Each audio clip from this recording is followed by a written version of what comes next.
What's up, guys? Michael Mayers here with Jad. How you doing today, Yo, Jad? what's up? I'm good, man. We're coming off the heels of UFC 235. I know you guys loved it. I know I did. Stacked card top to bottom. It was great, man. So much juiciness, so much controversy. I love it. I love it. So you want to start off just talking about what we saw? Let's get into it, Let's man. get right into it.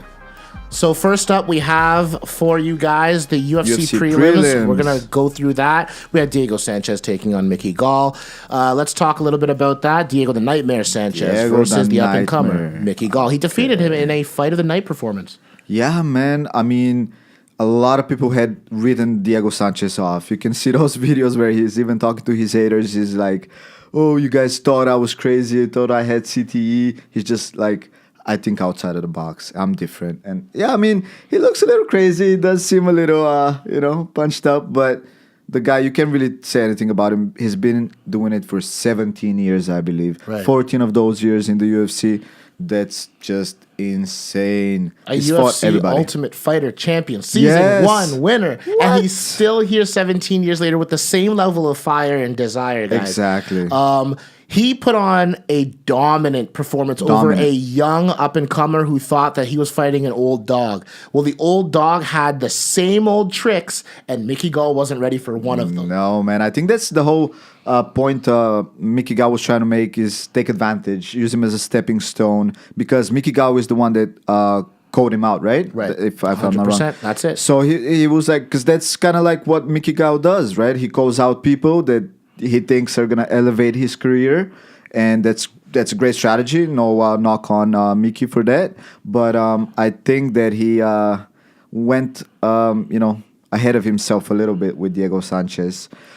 He just really didn't take into account all the experience that Diego brings to the table. Yeah, I mean, this is what happens, the classic kind of thing where you have this up-and-coming young guy who's beat up on all these other guys who probably didn't have nearly as much experience as he did. So he was better than his contemporaries in terms of experience. But then when he ran into somebody who has that indomitable will, that spirit, that fighting warrior spirit in Diego Sanchez, he couldn't overcome it. He got taken down, folded up like an accordion, and pummeled. Like the whole fight. It was Diego Sanchez's type of fight the entire time. Oh, yeah. Diego Sanchez, he's historically had issues with strikers. Absolutely. Guys who are able to, make him pay for that like bull rush that he does, wrestling style. But once you engage in that grappling exchange, good luck if you're trying to use BJJ on this guy. His submission defense is Very second true. to none. And I think that's what Mickey Gall didn't predict, how good of a grappler Diego Sanchez is, because Mickey Gall is a grappler. I thought he would. I think his mindset was that I'm the younger guy. I'll just come into this, scoop this victory, and be on my way.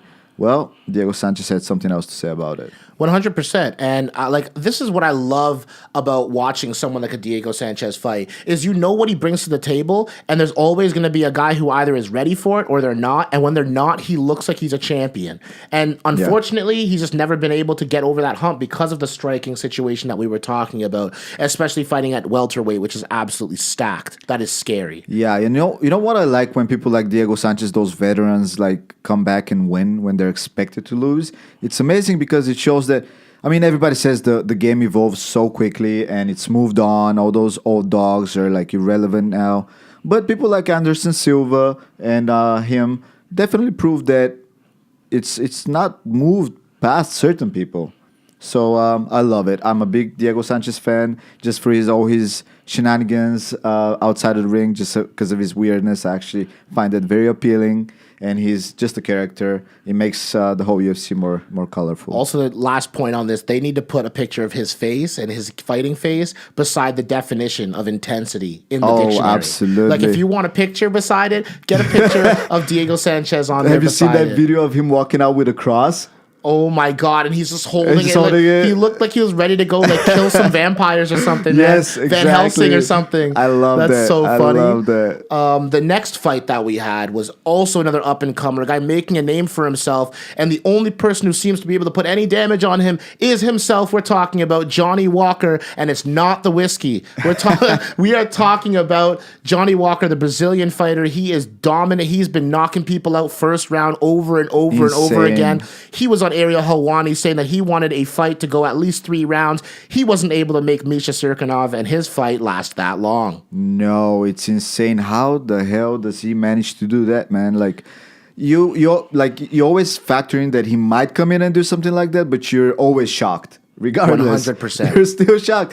Who would have thought that he would come out with a flying knee like that against Cirkunov, who was supposed to be like one of his first big tests? Yeah, a kind of an all-around fighter in Cirkunov, A wrestler, able to take it down to the ground, strong, ground and pound. big.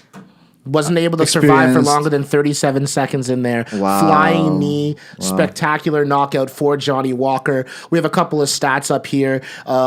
Total strikes 4 versus 1. They were all significant strikes. Wow. And the only significant strike was a leg kick. A leg kick? I don't even remember the leg kick. I don't remember.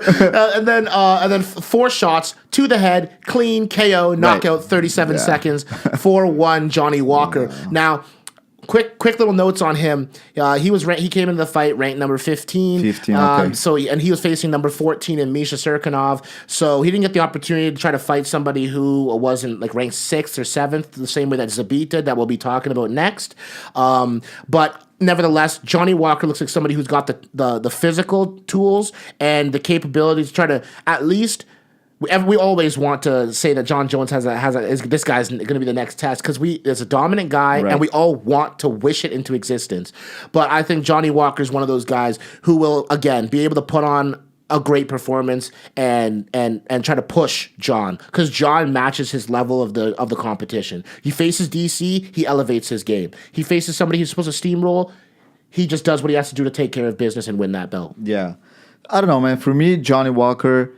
As soon as I say his name, I can hear in the background Dana White just like rubbing his hands together, knowing how all the money that's gonna come his way potentially if this guy actually lives up to all the hype. And I mean, his performance is not just hype. I mean, if the guy comes into the octagon and murks people in like seconds with some crazy stuff, like what can you say? Nothing. Well, okay, then let's see. I think first of all, why is his name Johnny Walker? Dude, that is an amazing, hilarious name.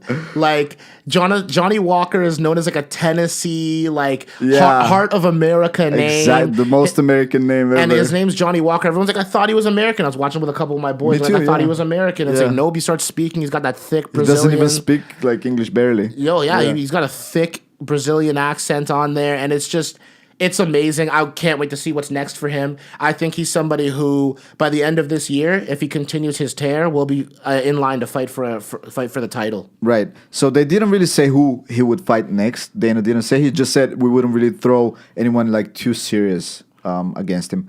They want to take their time and build up the hype. Confirms that Dana's smart about it. He's like, oh, this is a potential superstar. Let's see how we build him up. And just wanted, before we close that topic, I just wanted to say, how about him popping his shoulder out at the end? Like, I mean, come on, bro. What the hell? Like I said off the top, he's the only person who can hurt him is himself. And he saluted and then fell forward, threw his arms out. Like a board. And just dislocated his shoulder. All his athleticism just disappeared for that little celebration there. It's the most silly thing. I don't think he'll ever be doing that again. I know. I just hope it's not, he didn't get something torn, like he didn't get a tear in his shoulder or anything. Right. It could be like what I've heard about shoulder injuries is once you pop it, it always keeps popping out. Right, and I hate that. I've had a dislocated left shoulder and I've had a torn right labrum. So do you find it a little more? It's the most annoying thing. Well, my left shoulder, I used to play baseball, and when I reach back like this to play baseball, play and catch, it just clicked right now. It happens. That's what I'm saying. It happens. It just keeps happening. Like that's not good to do to yourself for no reason. So that's just bad. Exactly. So whether this was the first time that's happened, it is, or he was on Ariel Helwani. He said it never happened before. Okay, that's unfortunate. Okay, because if that becomes chronic, you did that to yourself. Yes, that's bro. not good. Too early in your career when you're being all hyped up. But anyways, so I just remember, kids, don't dislocate your shoulders in celebrations. Yeah, if you win with a flying knee, that's enough of a celebration. Stop it right there. You're the guy. You're the man. You're good. Moving on to Jeremy Stevens versus Zabit Magomedsharipov. An amazing fight. The Zabit hype train visited Jeremy Stevens in an amazing fight. It went to decision. Zabit put on a wire-to-wire dominant performance, and it was nice to see him in a little bit of a drawn-out match where he faced a guy with firepower ready to try to knock him out at any given moment. That was the point. Jeremy Stevens, he's a beast. We know he's going to come try to knock people out with his hooks and stuff like that. He's got some okay kicks as well. But what I just wanted to first touch on was a bit, oh my God, like every time I look at his picture, the guy is, I don't know, he looks like a 70s porn star from like the ex-Soviet Union. This guy looks like he doesn't leave the cave. Not the house, the cave. This is a grizzled man. This guy that's a good way to describe from it. the heart of the mountains of Dagestan looking. Like this guy, God. What a savage. He ran into Jeremy Stevens before the fight during the media circus and everything. And when he laid eyes on him, he just walked over to him like a zombie and sort of just staring at him really close and like just... It's scary because this guy doesn't speak a lick of English. That makes so it you're even sitting more... here and he's just staring at you with these crazy eyes, and I'm like, oh my God, what is he even thinking about? He just salivates over fighting. So, and I mean, that's an advantage being 6'1". Oh wow, for sure, man. In that division, that's wild. What, that featherweight 145? That's crazy. How does he make that weight? That's impossible. Man. That's one lanky dude who's not scared to throw some dynamic striking. Yeah. He can throw anything from any position, right? And what's crazy is I was gonna say the reach advantage and the height is of course a great benefit for him, an advantage over his opponents at featherweight.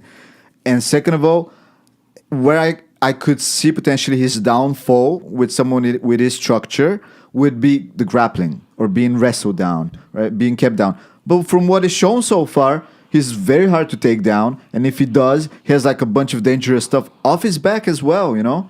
That's so underrated. That's a great point that you make there. Like, I mean, a guy's ability to stop from being taken down, his ability to trip somebody when he is standing up. He's not some ground and pound guy. He just trips you down, makes you fall, might throw a couple punches, outside trips. It's smart. And then coming from the fact of him coming from the bottom, he's able to get you off of him and stand right back up. Yeah. Like, these are the kind of things that you kind of need, and it helps with the jiu-jitsu when you're that long and lanky. Now you can slip chokes in that other people might not be able to throw in. And I think it's just a matter of time until we see Zabit facing somebody where he's displaying his submission abilities just as much as he's showing his dynamic striking. Yeah. I'm looking forward to his career. I really like him. I think he's definitely very well-rounded.